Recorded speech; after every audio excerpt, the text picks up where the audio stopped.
আসসালামু আলাইকুম। আ স সবাই ভালো আছেন নিশ্চয়ই।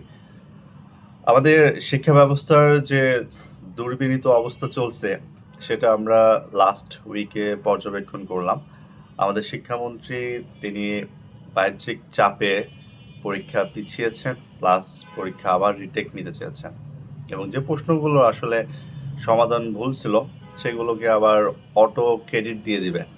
তো এখানে একটা কোয়েশ্চেন হলো, আমাদের সিস্টেম, এডুকেশন সিস্টেম এতটাই ব্যাকগ্রাউন্ডে চলে গিয়েছে, সেটাকে আপনি যদি ফ্রন্টে আনেন, আপনি সেটাকে কখনোই বাস্তবায়ন হতে দেখতে পারবেন না। আর আমাদের সচিব মহোদয় এবং এর সঙ্গে ব্যবসায়িক যারা গোষ্ঠী রয়েছে, specially guide business, coaching business এবং স্কুল কর্তৃপক্ষের বেশ কিছু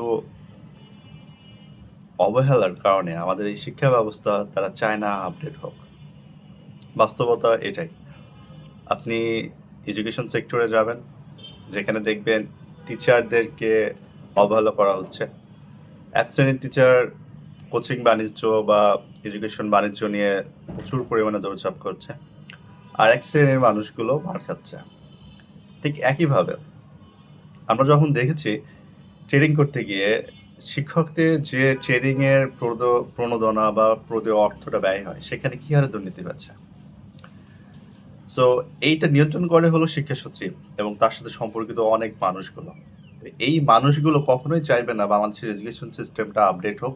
আর আপডেট হলে তারা কখনোই প্রপারলি ফাংশনিং কাজগুলো তারা করবে না। কারণ করলে তাদের ওই জায়গাটা থাকবে না। অ্যাজ এ রেজাল্ট এই দেশে জনশক্তি বা জনগণ গোল্লায় যাক না ভালো হোক, এটা তাদের দেখার কিছু নাই। তারা নাম কওয়াস্তে ওয়েস্টার্নাইজ একটা কারিকুলাম ফলো করবে, এমন একটা কারিকুলাম ফলো করবে যেখান থেকে আপনি কখনোই ভালো মানের এডুকেশন সিস্টেম আপনার বাচ্চাকে দিতে পারবেন না। এবং অ্যাজ এ রেজাল্ট তারা দাসে পরিণত হবে আরো বেশি করে। এবং বেকারত্ব সৃষ্টি হবে, ইউজলেস স্টুডেন্ট বের হবে, যেমনটা আমরা দেখতে পাচ্ছি। শিক্ষার্থীদের মধ্যে এক শ্রেণীর শিক্ষার্থীরা রয়েছেন যারা অটো পাসের প্রতি চরমভাবে আগ্রহী। এবং অপোজিটটা দেখেন, আমরা বেশ কয়েকটা ভিডিও দেখেছি যেখানে অনেক শিক্ষার্থী এটা বলেছেন যে আমি পড়েছি, আমি ভালো কমন পেয়েছি। যারা পড়ি নাই, ফাঁকি দিয়েছে, যারা গ্যাপ দিয়েছে, যারা টিকটকে ব্যস্ত ছিল, তারাই অটো পাস চাচ্ছে, পরীক্ষা পিছিয়ে দিতে বলছে। এই সকল বিষয়গুলো সামনে আছে। শিক্ষামন্ত্রীর এখানে স্ট্রং কিছু পয়েন্ট, খুব ভালো উদ্যোগ, কিন্তু তার বেশ কিছু দুর্বল দিক রয়েছে, যে দিকগুলো প্রত্যেকটা নাগরিককে আঙুল দিয়ে তুলে তাকিয়ে দিতে যায়। তার নিজের মেয়ে আমেরিকায় যা ক্রিমিনালিজম নিয়ে স্টাডি করছে, যেখানে ৪ বছরে খরচ হয় প্রায় ২ কোটির উপরে। আমরা একটা প্ল্যাটফর্ম থেকে এটা পেয়েছি। ঠিক একই জিনিস বাংলাদেশের একজন শিক্ষার্থী গ্র্যাজুয়েশন লেভেলে ৪ বছর স্টাডি করতে তার কত খরচ হয়েছিল? আমি যখন পাবলিক ভার্সিটিতে পড়েছিলাম, তখন আমার ৪ বছরের সর্বসাকুল্যে এডুকেশন ফি এক্সেট্রা দিয়ে পরীক্ষার ফি যেগুলো আমরা ইউজ করে থাকি, ২০,000-২৫,000 টাকা আমাদের খরচ হয়েছিল।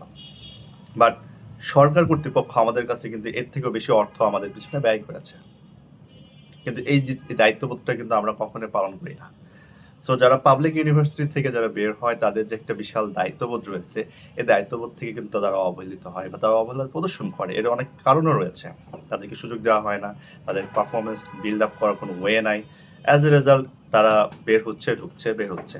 তো যখন কোনো শিক্ষার্থী ওয়ার্ল্ড ক্লাস একজন শিক্ষা ব্যবস্থা বা এডুকেশন সিস্টেম চাইবে, তখন কিন্তু অবশ্যই আপনাকে সেই মান ইনশিওর করতে হবে, সেই কোয়ালিটি টিচার ইনশিওর করতে হবে, ব্যবস্থাপনা ঠিক রাখতে হবে, পর্যাপ্ত রিসার্চের ব্যবস্থা করতে হবে। কিন্তু আমাদের দেশে এই রিসার্চ ব্যবস্থা, এই সিস্টেম ব্যবস্থা কোনো শিক্ষামন্ত্রী, সচিব এই কাজটা করতে চায় না।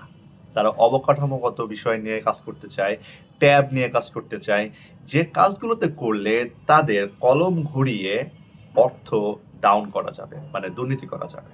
আপনি দেখেন এই শিক্ষা মন্ত্রণালয়ের আন্ডারে এমন অনেক প্রজেক্ট পাস হচ্ছে যেগুলো শিক্ষা ব্যবস্থার ক্ষেত্রে কোনো প্রকার ইফেক্ট রাখবে না। আশামরি ইফেক্ট রাখাটা আমরা দেখতে পাই না। একজন টিচারের ট্যাব কোনো প্রয়োজন নেই। আপনি শিক্ষা ব্যবস্থার ক্লাসরুমে আপডেট করুন, ডিজিটালাইজ করুন। ওখানে আপনি ফরমেশন চেঞ্জ করুন। শিক্ষকদের বেতন বৃদ্ধি বাড়িয়ে দেন, তাদের সুযোগটা বাড়িয়ে দেন। একই সঙ্গে গাইড ব্যবসা, কোচিং বাণিজ্য এই জিনিসগুলো co-op করে দেন। এবং অবকাঠামো যে ব্যবস্থার পিছনে আপনারা হাজার, হাজার কোটি টাকা ইনভেস্ট করছেন, সেটা না করে আপনি ভালো টিচার ইনশিওর করুন। আর যে সকল টিচার ভালো কোয়ালিটি হচ্ছে না তাদেরকে আপনি বাদ দিন।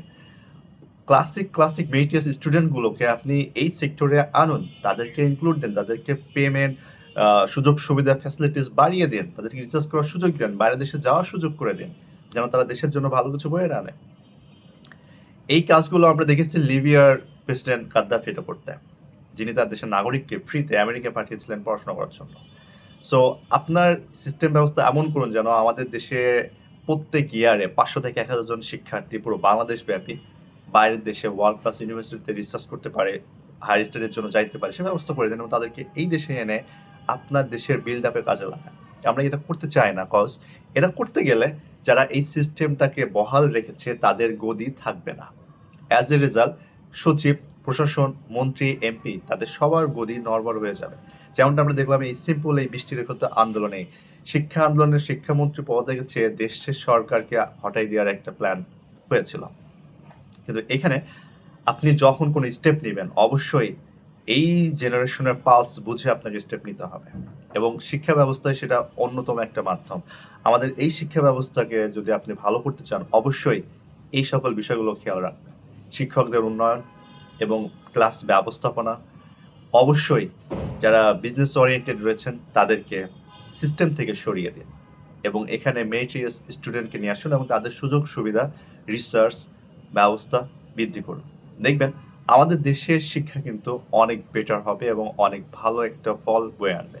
আমাদের এ প্লাস চায় না, আমাদের মানবিক মেধাবী শিক্ষার্থী দরকার যারা এই দেশকে সামনের দুনিয়ায় প্রেজেন্ট করবে এবং দেশকে শক্তিশালী দেশ হিসেবে প্রতিষ্ঠা করবে, যেন তারাই মিসাইল বানাইতে পারে, তারাই যেন রোবট বানাইতে পারে, তারাই যেন ড্রোন বানাইতে পারে, যেন আমাদের দেশটা সুপার পাওয়ার হয়। সবাই ভালো থাকবেন। আসসালামু আলাইকুম।